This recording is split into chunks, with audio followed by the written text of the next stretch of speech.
ایک مرتبہ ایک گناہ گار شخص ایک جنگل کے قریب جا رہا تھا کہ اس نے ایک آدمی کو دیکھا جو اپنے سامنے زمین میں ایک رکھی ٹہنی دبائے بیٹھا تھا اور اللہ کی عبادت کر رہا تھا۔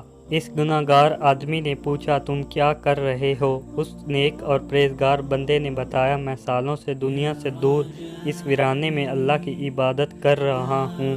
جس دن میری عبادت قبول ہوگی اس دن یہ ٹہنی ہری ہو جائے گی، اس طرح مجھے پتہ چل جائے گا۔ اس گناہ گار کے دل میں جانے کیا آئی، وہ بھی زمین میں ایک سوکھی ٹہنی دبا کر بیٹھ گیا اور عبادت کرنے لگا۔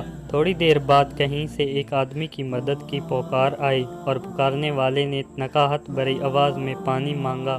دونوں نے سنی انسنی کر دی۔ آواز دوبارہ آئی۔ 3-4 مرتبہ کی پکار کے بعد گناہ گار نے نیک شخص سے کہا، میں تو ابھی بیٹھا ہوں، تمہیں کتنا عرصہ ہو گیا ہے؟ تم ذرا اٹھ کر اسے پانی تو پلا دو، میں ابھی بیٹھا ہوں، اٹھنا نہیں چاہتا۔ اس نیک بندے نے گناہ گار کو ڈانٹ کر کہا، میری عبادت میں خلل نہ ڈالو، میرا ارتکاز ٹوٹ جاتا ہے۔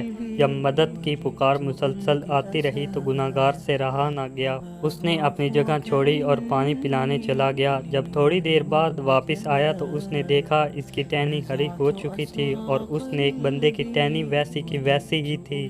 وہ تو رب ہے جس کی چاہے توبہ قبول کر لے۔ کبھی کبھی برسوں کی ریاضت بھی ایک لمحے میں پلٹا دی جاتی ہے اور کبھی ایک ادا ہی قبولیت کا سبب بن جاتی ہے۔ اے اللہ، ہمیں جب تک زندہ رکھ، ایمان و اسلام پر رکھ، اور جب بھی موت دے، ایمان و اسلام پر دے۔ آمین۔